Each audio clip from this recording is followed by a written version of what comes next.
আপনারা মামুনুল হকের বক্তব্য এনে আমাকে বলছেন এটা জবাব দেন। মামুনুল হক তো আমরা যেটা বুঝতে পারছি যে আপনার অবস্থান পুরোপুরি বর্তমান গতি প্রকৃতির আলাদা আলাদা। আপনারা ডক্টর ইউনূস সাহেবের যে স্টেপগুলি সেগুলো আমাকে জবাব দিতে বলছেন, অন্য পৃথিবীব্যাপী একটা উদাহরণ দেখান যেখানে মুসলিম 100% সেখানে শান্তি রয়েছে। ওরা ইন্ডিয়াতে পলিটিক্স হয় না, ভুল কথা। আমি আসবো একটা বিরতি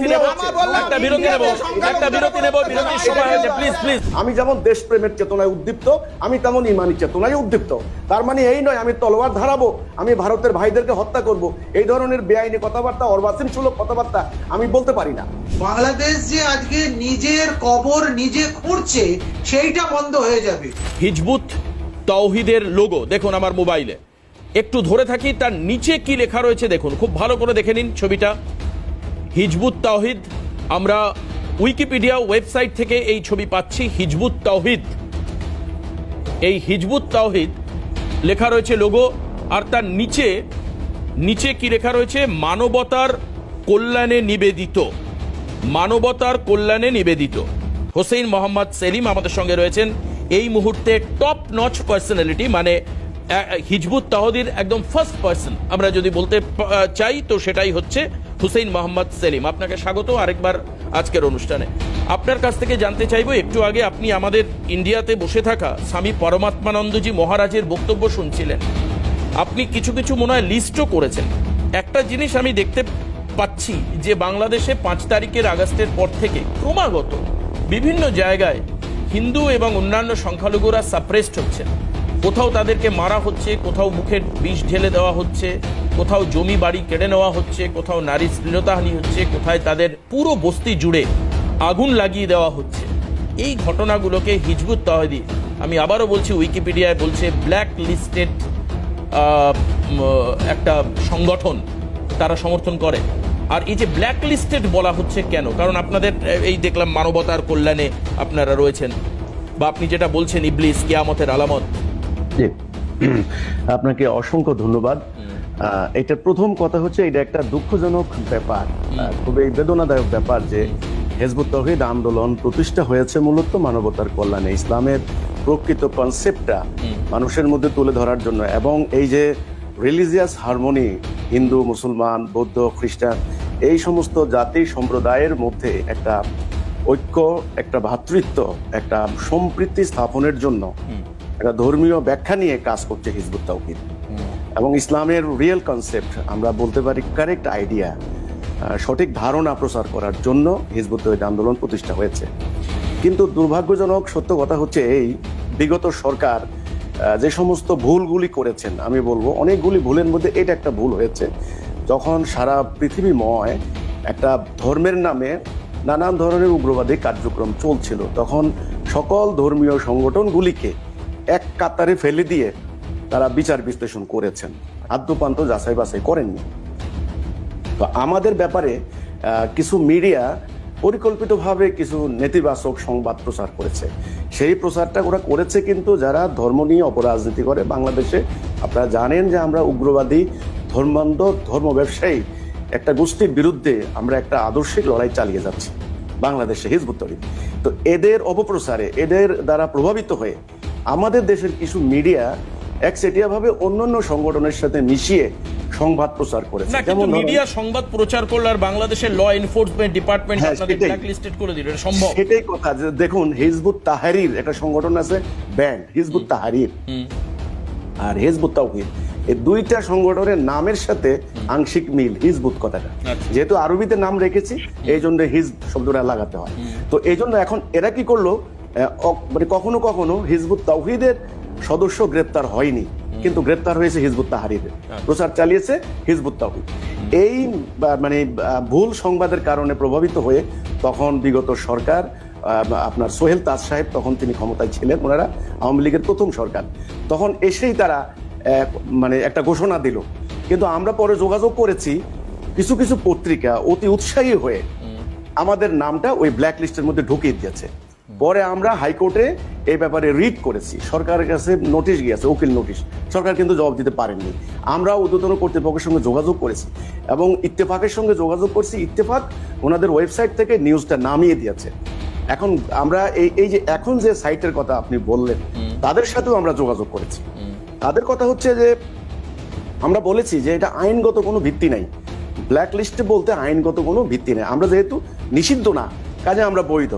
ব্ল্যাক লিস্টেড এই শব্দটার বাংলাদেশে আইনগত কোনো ভিত্তি। তাহলে তো আপনি বর্তমান ঘটা যে সমস্ত ঘটনা সেটাকে কিভাবে দেখছেন, যেভাবে সীমান্তে উত্তেজনা। এবার আমি একটু আগে স্বামীজির কথা শুনছিলাম, স্বামীজির কথা।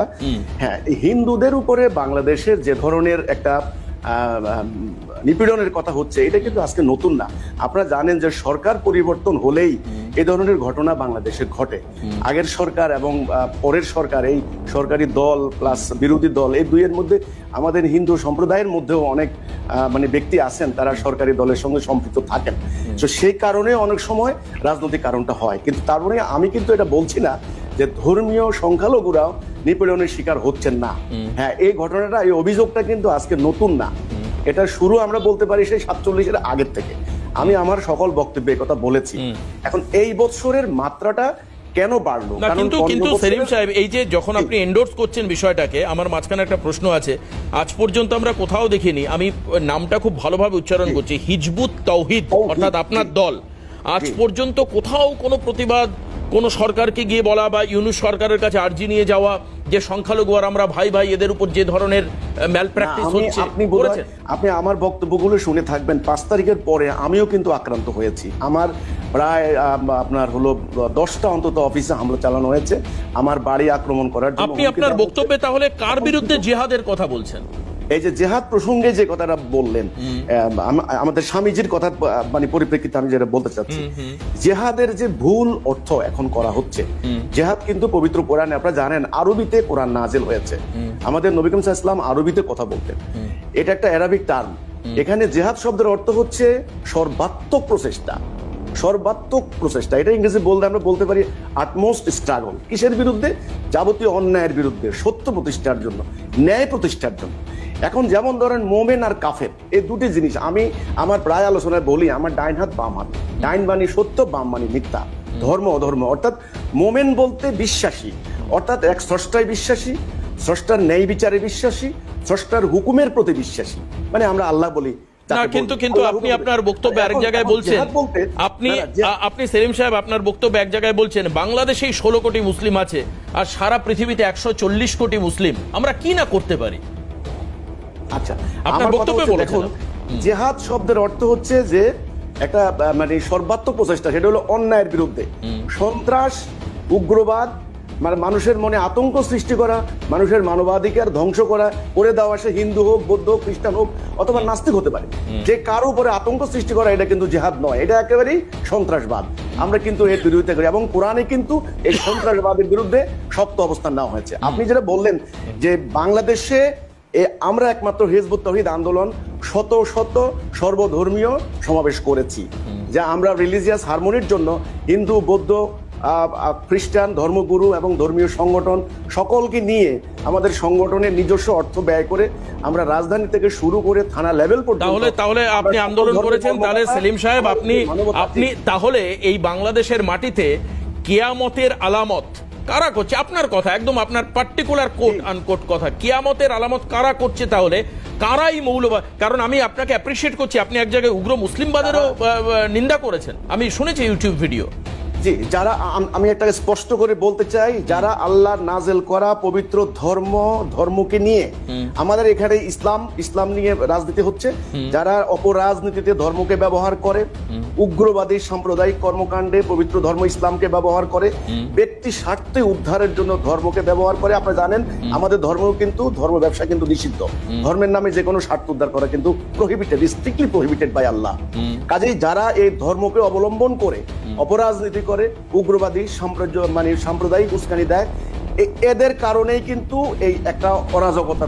আপনাদের বাংলাদেশে বসে কেউ বলছে তলোয়ার দিয়ে টুকরো টুকরো করে ফেলবো কোন ধর্মীয় নেতা, কেউ বলছেন ভোঁতা দাওই যথেষ্ট, তাই দিয়ে আখাউড়া আর ব্রাহ্মণবেড়িয়ার লোকেরা কেটে টুকরো টুকরো করে ফেলবে, কেউ বলছে 56,000 বর্গমাইল অর্থাৎ বাংলাদেশের মোট আয়তন, তার মধ্যে একটা হিন্দুকেও থাকতে দেওয়া হবে না। আপনি তো শুনলেন বক্তব্যগুলো, আপনি বলুন এরপর ভারতীয় দৃষ্টিকোণ থেকে, ভারতীয় পারসেপশন থেকে কি মনে হবে মানুষের, যে পুরো গোটা বাংলাদেশ ভারতের বিরুদ্ধে তারা সোচ্চার হচ্ছে, ভারতের বিরুদ্ধে তারা কথা বলছে, উস্কানি দিচ্ছে। আপনার বিশ্লেষণে আমি শুধু এটাই জানতে চাইছিলাম যে এর পিছনে তাহলে মূল মাথা কে, কোন রাজনৈতিক দল? এরা কি রাজাকার? এরা কি জামাতের কেউ? এরা কি অন্য কোনো দল? এরা কারা? আমার প্রশ্ন এখানে, আমি আপনার থেকে উত্তর নেব, কিন্তু তার আগে মণিকাঞ্চন পাল আমাদের সঙ্গে রয়েছেন। মণিদার কাছে চলে যাব। খুব অদ্ভুতভাবে আরেকটা জিনিস আমি খেয়াল করেছি, বিজেপির প্রতি বাংলাদেশের মৌলবাদীদের একটা অত্যন্ত রাগ, কারণ এর মধ্যে বাংলাদেশে নরেন্দ্র মোদীর কুশপুত্তরিকাও পোড়ানো হয়েছে আগে, আজ থেকে মাস দেড়েক আগের কথা বলছি। এবং বিজেপিকে অ্যাটাক করো বা বিজেপির যে পারসেপশন তাকে ভেঙে চুরে ডিস্ট্রয় করে দাও, এরকমও কিন্তু একাধিক মৌলবাদী বলছেন। পার্টিকুলার আমি রাজনৈতিক দল মানে ভারতের কথা বলছি না, বিজেপির কথা বলছি। মনিদা, কেন এই পারসেপশন তৈরি হচ্ছে? দেখুন, বিষয়টা হচ্ছে আমরা ভারতীয় জনতা পার্টি সত্যি কথাটা সত্যিভাবে বলতে পারে, বলতে শেখে। এবং আমাদের ইতিহাস ঘেটে দেখুন, আমরা যে ইস্যুটা নিয়ে জন্মলগ্ন থেকে যখন আমাদের কিছু ছিল না তখনও সেই যেভাবে ছিলাম আজকেও সেইভাবে রয়েছি। আমি অনেকক্ষণ ধরে হুসেন মোহাম্মদ সেলিমবাবুর কথা শুনছিলাম। সেলিমবাবু অনেক মানবতার কথা বললেন, কোরআনের কথা বললেন। আপনার যা ইতিহাস ঘেটে দেখলাম, আপনারা 1995 সালে নোয়াখালীতে আপনাদের যাত্রা শুরু বা আপনাদের সংগঠনের প্রতিষ্ঠাতা হয়েছিল। তো ঘটনাচক্রে আজকে 16ই জানুয়ারি প্রতিষ্ঠা, আর 16ই ফেব্রুয়ারি ওদের প্রতিষ্ঠা, মানে আর এক মাস পর প্রতিষ্ঠা হয়েছিল। কিন্তু আপনারা নোয়াখালী বললেন বলে মনে পড়ল 1946 সালে লক্ষ্মী পুজোর দিন নোয়াখালীর যে দাঙ্গা, যে ভয়াবহ দাঙ্গা হয়েছিল, তা আজকেও বিভিন্ন বইয়ে তার উজ্জ্বল। আপনাদের সংগঠন আজকে 1995 থেকে 2025 প্রায় 30 বছর হয়ে গেছে। 30 বছরে মানবতার মধ্যে কি এটা পড়েনি? সেই দাঙ্গা বা সেই সময় যে হিন্দুদের মানে কোতল করা হয়েছে, ঘরে ঢুকি, আমার বাবা বরিশালের ছেলে, মানে কলেজের পরেও পর্যন্ত বরিশালেই ছিল, সুতরাং তার যৌবন ওখানেই কেটেছে। তো আমি তাদের মুখে শুনেছি যেভাবে ঘর বন্দি করে সম্পূর্ণ ঘরকে আশ্রয় দেব বলে হিন্দুদের একটা ঘরে ঢুকিয়ে গুলি চালিয়ে দেওয়া হয়েছিল, এইভাবে কোতল করা হয়েছিল। আপনাদের সংগঠন, এবং আপনি অনেকক্ষণ ধরে মানবতার কথা বললেন, আপনাদের সংগঠন এই মানবতা নিয়ে 30 বছরে সেই গণহত্যার জন্য, যে সেই জেনোসাইডের জন্য একটা কোনো প্রস্তাবনা এনেছেন আজ পর্যন্ত? এটা আপনার কাছে আমার প্রশ্ন। মানবতার কথা বলেন, আপনারা বলেন, ঠিক আছে, আপনি পৃথিবীর বুকে একটা মুসলিম দেশ দেখান যে মুসলিম দেশের সংখ্যালঘুরা সুরক্ষিত। আমার ভারতবর্ষের সংখ্যালঘু হচ্ছে জৈন, সব থেকে ধনবান ব্যক্তি, শিখ, আপনার বুদ্ধিস্ট, তাদের দেখুন তারা কোথায়, কোন লেভেলে। সংখ্যালঘু মানে মুসলমান নয়। আমার দেশের সংখ্যালঘুরা, যে ওই আপনার দেশের এখন সংখ্যালঘু আমার হিন্দু ভাইরা 7-8% হয়েছে, তাদের পার্সেন্টেজ দেখুন। আর আমার দেশে যারা 4%, 5%, 6% সংখ্যালঘু, তাদের অবস্থা দেখুন, তারাকে কোথায় পৌঁছে দিয়েছি। আপনারা যে মানবতার কথা বলছেন, এই মানবতা কোথায়? আপনাদের ধর্ম নিয়ে যে রাজনীতি হয়, সেই রাজনীতি তো সারা পৃথিবীব্যাপী। আমার যতটুকু মনে হয়, আপনি সুন্নি মুসলিম একটা দেশ দেখান, পাকিস্তানে শিয়া আর সুন্নি একসাথে রয়েছে। আমার ভালো মনে আছে কোনো একজন নোবেল পেয়েছিলেন ফিজিক্সে পাকিস্তান থেকে, তিনি শিয়া মুসলিম ছিল বলেন তাকে পাকিস্তানে ঢুকতে দেওয়া হয়নি। এই তো আপনার ধর্ম কথা বলে। তো সুতরাং এই কথাগুলো ভারতীয় জনতা পার্টির নেতারা বলে, তাদের দরকার নেই। তাদের সত্যি কথাটা সত্যিভাবে বলতে শেখানো হয়েছে, আমাদের ছোটবেলা থেকে ওটাই শিক্ষা দেওয়া হয়েছে। তো সুতরাং আপনার কাছে যে প্রশ্নগুলো আমার কাছে থাকে, মানবতার কথা বলে কেন আপনারা জেনোসাইড, হিন্দুদের যে জেনোসাইড করা হয়েছে 1946 থেকে শুরু করে, সেই জেনোসাইডের জন্য একটা প্রস্তাবনা আনেননি। আপনি যদি মানবতার কথা বলেন, তাহলে কেন আমাদের চিন্ময় প্রভুর সময় একটা পাওয়া গেল না উকিল? আপনার সংগঠনেও তো উকিল ছিল। আপনারা কি কোনো জায়গায় প্রেস করে, আজকে তো চ্যানেল দরকার হয় না, মিডিয়া দরকার না, টপ লেভেলের নিউজ পেপার দরকার হয় না, সোশ্যাল মিডিয়া আছে, সেখানে কি আপনারা বলেছিলেন যে চিন্ময় প্রভুর জন্য আমার সংগঠন থেকে উকিল যাবে? কোনো জায়গায় বলেননি। সুতরাং যে মানবতার কথাগুলো আজকে বলছিলেন, আজ থেকে 3-4 মাস আগে বাংলাদেশের কারো মুখ থেকে মানবতার কথা বলিনি। আমরা কিন্তু 50টার উপর আমি ব্যক্তিগতভাবে করেছি, কারো কাছে আমরা শুনিনি। যেদিন থেকে আমাদের বিদেশ সচিব বিক্রম মিস্ত্রি গিয়ে দেখা করলেন, তারপর থেকে যেন টোনটা আস্তে আস্তে চেঞ্জ হলো। তো আমার কাছে আপনার কাছে আমার যে প্রশ্নগুলো, সেই প্রশ্নগুলোর উত্তর দেবেন। সুতরাং আমরা বারবার বলছি এবং দায়িত্ব নিয়ে সচেতনভাবে বলছি, যে ভুল আগে ভারত সরকার করেছে সেই ভুল আমরা আর করব না।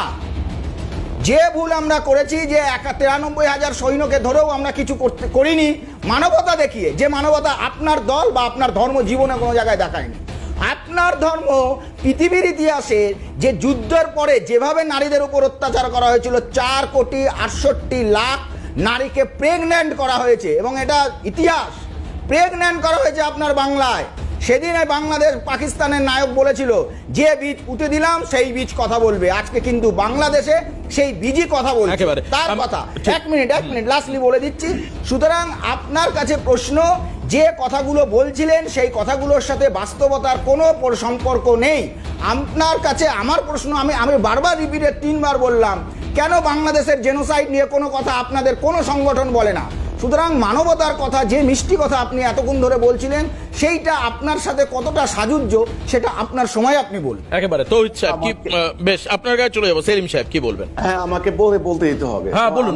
মনিকাঞ্চন দা, তিনি যে কথাটি বলেছেন সেটা তো বহু কথা, তো আমারও কথা।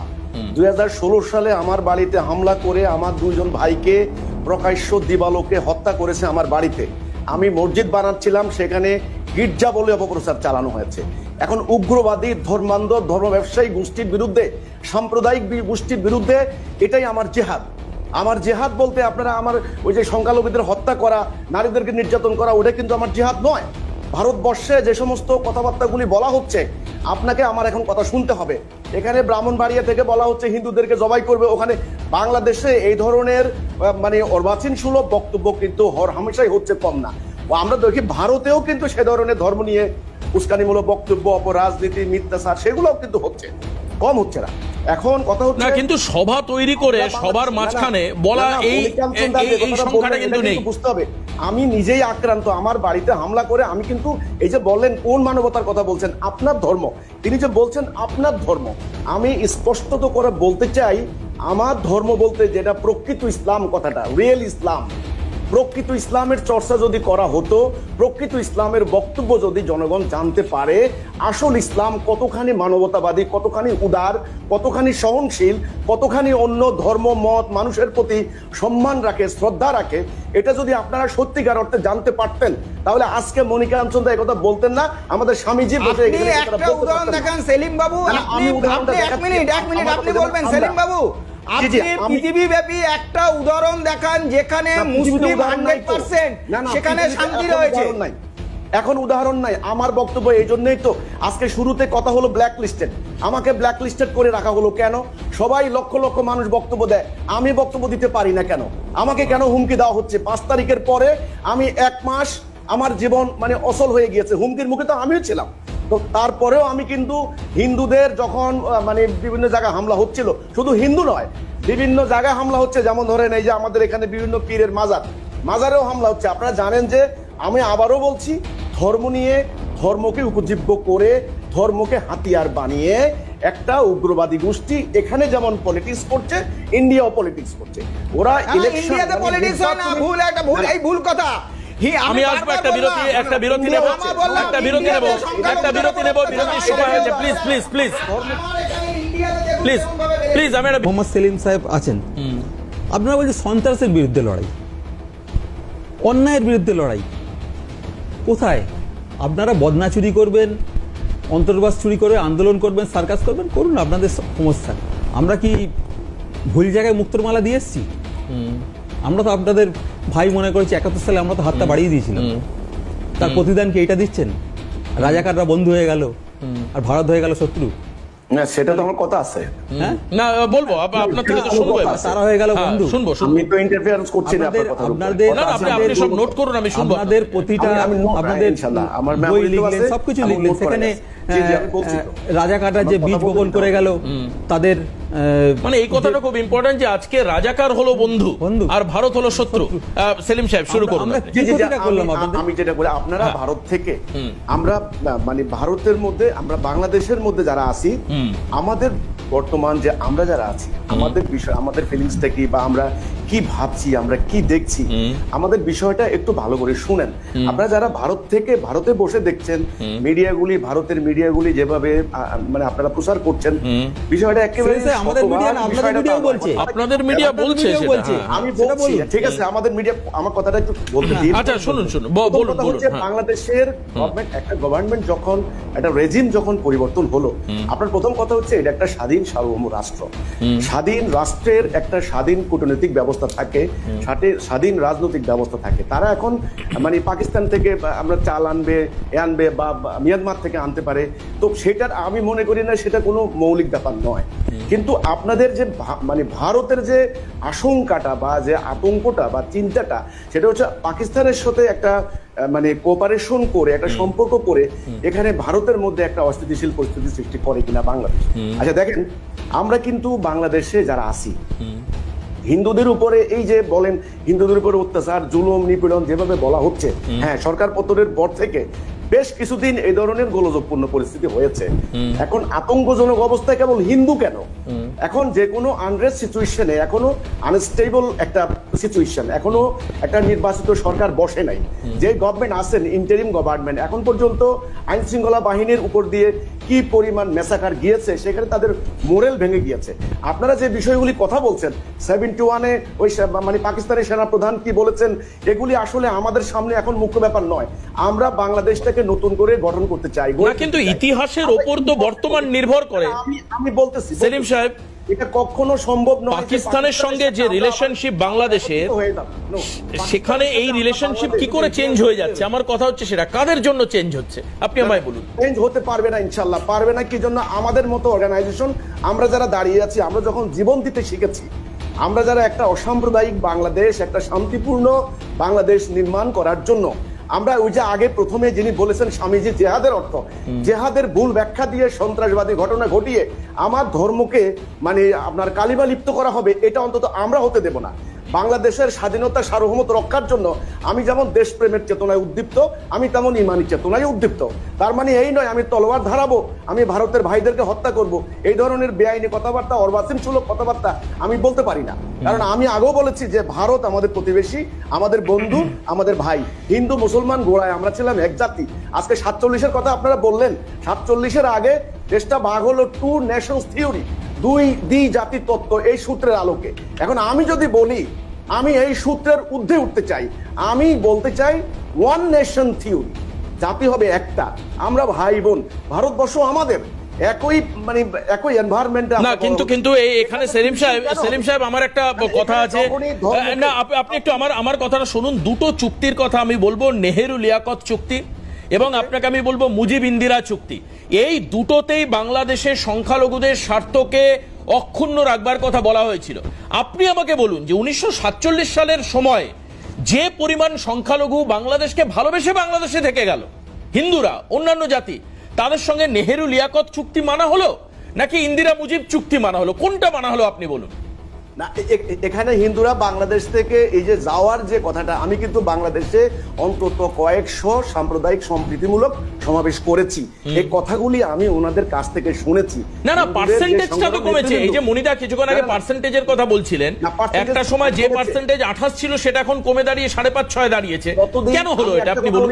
আমি একটা কথা বলি, যতদিন এই সাম্প্রদায়িক দাঙ্গা মানে ধর্মকে ব্যবহার করা হবে, আমি যদি মিয়ানমারের বলি, মিয়ানমারের মুসলমানরা সেখানে আপনার হলো প্রায় শতাব্দীর পর শতাব্দী ধরে মিয়ানমারে তারা স্থানীয় নাগরিক, সেখানে তাদেরকে 10 লক্ষ মুসলমানকে পিটিয়ে মেরে তাদের মেয়েদেরকে, আজকে মেয়েদের ধর্ষণের কথা বলা হচ্ছে, হাজার হাজার মেয়েকে ধর্ষণ করা হলো, সেখানে কিন্তু বিতাড়িত করে দেওয়া হচ্ছে। আপনি রোহিঙ্গাদের কথা বলছেন? এগুলা হ্যাঁ, রোহিঙ্গা মুসলমানদের মানে ব্যাপারটা কিন্তু এরকমই হচ্ছে। ফিলিস্তিনে গত 1 বছরে 50,000, অনেকে বলা হচ্ছে রিপোর্টটা ভুল হয়েছে, 75,000 মুসলমানকে, এর মধ্যে 35% প্রায় নারী শিশু, সেখানে 95% বাড়িঘর ধ্বংস হয়ে গেছে, 98% শিক্ষা প্রতিষ্ঠান ধ্বংস হয়ে গিয়েছে, 20 লক্ষ মুসলমান অলরেডি উদ্বাস্তু।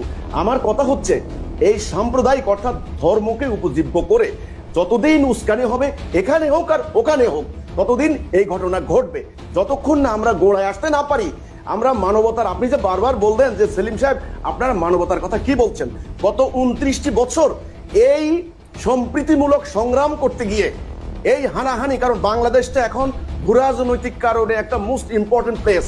এখানে পলিটিক্স করতে চায়, এখানে চীনের আধিপত্য বিস্তার করতে চায়। আমি কথা বারবার বলেছি, চীন এখন পাকিস্তানে ঢুকেছে, পাকিস্তানের উপরে আবার আমেরিকার একটা প্রভাব আছে, আমেরিকার আবার সৌদি আরবের। এটা যারা আন্তর্জাতিক কূটনীতি না, কিন্তু হোসেন মোহাম্মদ সেলিমি, আপনি যেটা বলছেন এটা তো বাংলাদেশের অন্তর্বর্তীকালীন সরকারের তার আচার আচরণে তার কোনো প্রপার রিফ্লেকশনই নেই। আপনি তো সম্প্রীতির কথা বলছেন, আপনি টিভিতে এসে কি বলবেন তার একটা ধারণা পাওয়ার জন্য আমি ইউটিউব দেখছিলাম, সেখানে আপনি এই যে ইসলাম প্রতিষ্ঠার কথা বলছেন, আপনি হ্যাঁ প্রকৃত ইসলামের কথা বলছেন, আপনি সেখানে উগ্র মৌলবাদের নিন্দা করছেন, সবকিছু ঠিক আছে, কিন্তু আপনি যে কথা বলছেন এই যে সারা বিশ্ব জুড়ে মুসলিমদের মধ্যে, মানে তথাকথিত মুসলিমদের মধ্যে যে উগ্র মৌলবাদ দেখতে পাওয়া যাচ্ছে বিভিন্ন ক্ষেত্রে, হ্যাঁ মুসলিমরাও আহত হচ্ছে, এটাও বাস্তব। ইসরায়েলের সঙ্গে যুদ্ধে প্যালেস্টাইন ধ্বংস হয়ে গিয়েছে, এটাও বাস্তব। যে আফগানিস্তান, ইরাক এর উপরে খ্রিস্টান ধর্মের লোকেরা আক্রমণ চালিয়েছে। আমি কিন্তু সাম্প্রদায়িক কথা বলি না, আমার কথা হলো আমি ফ্যাক্ট এন্ড ফিগার কথা বলছি। 7 কোটি মুসলমান, ফ্যাক্টস এন্ড ফিগার 7 কোটি মুসলমান এখন বর্তমানে উদ্বাস্তু, 6 থেকে 7 কোটি, এটা হলো আপনার জাতিসংঘের হিসাব, সর্বশেষ হিসাব মোতাবেক।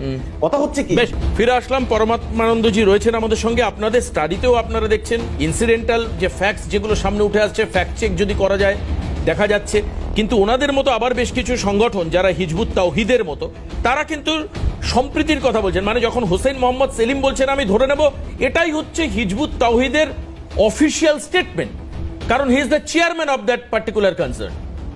তো আমি এবার কি বলবো, আপনি বলুন তাহলে কারা ঠিক বলছে কারা ভুল বলছে? বিগত কয়েক মাস ধরে বিভিন্ন চ্যানেলে কয়েকশো আলোচনা চক্র হলো, কয়েকশো প্যানেল হলো, অনেক মত বিনিময় হলো এদেশের বুদ্ধিজীবীদের সঙ্গে, ওদেশের দায়িত্ববান বক্তাদের। আমাদের এখন সাফ কথা, বাংলাদেশে সংখ্যালঘুদের স্বার্থ সুনিশ্চিত করতে হবে, বাংলাদেশে সংখ্যালঘুদের নিরাপত্তা সুনিশ্চিত করতে হবে, কোথাও যেন মানুষের ওপর কোনো রকম অত্যাচার না হয়, কোনো রকম আক্রমণাত্মক, হিংসামূলক এবং অন্ধ ধর্মীয় নীতির দ্বারা চালিত কোনো ক্রিয়াকলাপের দরুন মানুষের ঘর যেন না জ্বলে, মানুষের প্রাণ যেন না যায়, নারীর ইজ্জত যেন না লোটা হয়, ধর্মস্থানের পবিত্রতা যেন ক্ষুণ্ণ না হয়, এটাকে নিশ্চিত করতে হবে। এটা যদি নিশ্চিত হয়ে যায় এবং সেই পরিবেশ পরিস্থিতি যদি বাংলাদেশে তৈরি হয়, তাহলে দুদেশের সম্পর্ক ভালো থাকবে। সবচেয়ে বড় কথা, বাংলাদেশ আজকে ট্র্যাক্ট হচ্ছে, বাংলাদেশ যে আজকে নিজের কবর নিজে খুঁড়ছে, সেইটা বন্ধ হয়ে যাবে। সবচেয়ে বেশি লাভ বাংলাদেশিদের জন্য হবে। বেশ বেশ, মনিদার কাছে আসবো। মনিদা, হোসেন মোহাম্মদ সেলিম সাহেব যেটা বললেন, আর বাংলাদেশে আজকে যারা নেতৃত্ব দিচ্ছে তাদের কথার আমি খুব একটা পার্থক্য খুঁজে পেলাম না। প্রথম কথা উনি বললেন যে ভারতবর্ষ সংখ্যালঘু নির্যাতন হয়, বাংলাদেশও সংখ্যালঘু নির্যাতন হচ্ছে, নাম্বার 1। নাম্বার 2, উনি বলেন যা হয়েছে হয়েছে, আমরা নতুন বাংলাদেশ তৈরি করব। যারা আজকে আছে সরকারে তারাও বলছে নতুন বাংলাদেশ তৈরি করব। নাম্বার 3, উনি রোহিঙ্গা, উরুগুয়ে মুসলিম এইসব নিয়ে কথা বললেন। এইবার আপনাকে কটা তথ্য দিই। আমার ভারতবর্ষে প্রেসিডেন্ট হয়েছেন হামিদ আনসারি, জাকির হোসেন, প্রেসিডেন্ট বা ভাইস প্রেসিডেন্ট হামিদ আনসারি, জাকির হোসেন, মোহাম্মদ হিদায়তুল্লাহ, এপিজে আব্দুল কালাম। আমার ভারতবর্ষে শিক্ষামন্ত্রী হয়েছেন মৌলানা আব্দুল কালাম আজাদ, হুমায়ুন কবির, ফখরুদ্দিন আলী আহমেদ, এস নুরুল হাসান। আমার ভারতবর্ষে আপনার ইসলামের 76খানা ক্রিড আছে, মানে সাবকাস্ট। কোনো মুসলিম দেশে 76খানা সাবকাস্ট নেই। একমাত্র ভারতবর্ষে মুসলিমদের যে 76খানা সাবকাস্ট, শিয়া সুন্নি থেকে শুরু করে সবাই আছে, পৃথিবীর কোনো মুসলিম দেশে নেই। এ হচ্ছে ভারতবর্ষের তত্ত্ব। তাহলে আপনার কাছে আমার প্রশ্ন, আপনি বলুন বাংলাদেশ হোক, পাকিস্তান হোক, ভারত, পৃথিবীর কোন মুসলিম দেশে সংখ্যালঘুদের প্রেসিডেন্ট করা হয়েছে বা সংখ্যালঘুদের সভাপতি করা হয়েছে? নাম্বার 1। নাম্বার 2, আপনি একটা বলুন যে 58খানা ইসলামিক রাষ্ট্র থাকা সত্ত্বেও কেন শুধু মুসলিমরাই উদ্বাস্তু হয়, কেন হিন্দুরা উদ্বাস্তু হয় না? নাম্বার 3, যদি সংখ্যালঘুরা এখানে নিপীড়িত হতো, আজমাল কাসাবের মতো একজন উগ্রপন্থী যাকে ওপেন ফায়ারিং করতে, মানুষ খুন করতে দেখা গেছে, তার জন্যও কিন্তু উকিল আছে। আজ কি গুরু ছিল একজন, আফজল গুরুর জন্য রাত 12টার সময় সুপ্রিম কোর্ট খুলে দেওয়া হয়েছে, একদম টেররিস্ট। সেক্ষেত্রে আপনার চিন্ময় বাবুর জন্য একজন আইন ব্যবস্থা করতে পারেননি, তাহলে সংখ্যালঘু অত্যাচার ভারতবর্ষে হচ্ছে, আপনি কি করে? আমি উত্তর নেব হোসেন মোহাম্মদ সেলিমের কাছ থেকে। প্রথম কথা আমি আপনার মনিবাবুর কথার প্রসঙ্গে বা আপনারা এর আগে আপনারা কি করলেন, আপনারা ডক্টর ইউনূস সাহেবের যে স্টেপগুলি সেগুলো আমাকে জবাব দিতে বলছেন, অন্য পৃথিবীর কোন মুসলিম দেশের সংখ্যালঘুকে সভাপতি করা হয়, প্রেসিডেন্ট করা হয়েছে বলুন? এখানে দিচ্ছি না আমি পৃথিবীর কোন মুসলিম দেশের উদাহরণ। আমি প্রথম কথা আমি গোড়ায় কথা বলতে চাই, পৃথিবীর অন্যান্য মুসলিমরা যে ধরনের সংবিধান ফলো করে, যে আদর্শ ফলো করে, ভারতবর্ষ একই আদর্শ ফলো করছে, অর্থাৎ মাদার অফ ব্রিটিশ কনস্টিটিউশন, আমাদের সংবিধানের সকলের। আমি কিন্তু একজন রাষ্ট্রবিজ্ঞানের স্টুডেন্ট হিসেবে কথাটা বলছি। আমাদেরকে পড়ানো হয়েছে যে এই ধরনের রাষ্ট্রগুলির সংবিধানের গোড়া হচ্ছে ব্রিটিশ সংবিধান। তো কাজেই এখানে রাষ্ট্র পরিচালনার মূল ভিত্তি আমি শুরুতেই বলেছি, যেখানে ন্যায় নীতি, স্রষ্টার সভরেন্টি অফ আল্লাহ বা স্রষ্টা সভরেন্টি, এখানে সংখ্যালঘুকে প্রেসিডেন্ট করা হয়েছে, একটা মুসলিম দেশ দেখান, মুসলিম দেশ, সেখানে তাদের পৃথিবীব্যাপী এখন আসল মুসলমান নিয়ে আসতে হবে, আসল ইসলাম নিয়ে আসতে হবে। বাংলাদেশে আমি বলি, বাংলাদেশে মাত্র দেশটা গঠন হইল 52 বছর। 52 বছরের মধ্যে এখন পর্যন্ত খুব স্থিতিশীল পরিস্থিতি সৃষ্টি করতে দেওয়া হয়নি। কথা হচ্ছে, আপনি মুসলিম দেশ বলে যাদেরকে মনে করেন, আমার সংজ্ঞামতে আপনি আমার দলের আদর্শ বা আমার বক্তব্য বা আমার আইডিওলজি বা আমার দৃষ্টিভঙ্গিটা যদি শুনেন, তাহলে আপনি বুঝতে পারবেন যে আপনারা যে এই যে নিপীড়ন দেখতে পাচ্ছেন, আপনারা যে ধরনের আচরণ দেখছেন, আপনারা মামুনুল হকের বক্তব্য এনে আমাকে বলছেন এটা জবাব দেন। মামুনুল হক তো আমরা যেটা বুঝতে পারছি যে আপনার অবস্থান পুরোপুরি বর্তমান গতি প্রকৃতির আলাদা। কিন্তু আমি জাস্ট দুটো প্রশ্ন আপনাকে জিজ্ঞেস করব। পাকিস্তানের সঙ্গে বাংলাদেশের সম্পর্কের এই মাখামাখি আপনি পছন্দ করেন, হ্যাঁ বা নাতে? না, আমার কথা হচ্ছে হ্যাঁ বা নাতে? বাংলাদেশ স্বাধীন রাষ্ট্র। বেশ, নো। আপনার কাছে দ্বিতীয় প্রশ্ন, চিন্ময় প্রভু দেশদ্রোহী, আপনি মানেন না? আমি চিন্ময় প্রভুর ব্যাপারে আমি সেখানে বক্তব্য দিয়েছি। তিনি আজকে এখানে শেষ করব, হাতে আর একেবারে সময় নেই। সরি হোসেন মোহাম্মদ সেলিম, আপনার কাছ থেকে আমরা শেষ উত্তরটা পেতে পারলাম না সময়ের কারণের জন্য। সরি, আপনাকে আবার আগামী দিনে আমি চাইবো যে আপনি সিএনএ থাকুন। আজকে এই পর্যন্তই হাল্লা বল। আমি সবাইকে ধন্যবাদ জানিয়ে আজকের অনুষ্ঠান এখানেই শেষ করব। সবাই ভালো থাকুন, সুস্থ থাকুন। পরবর্তী খবরের জন্য নজর রাখুন ক্যালকাটা নিউজে। নমস্কার।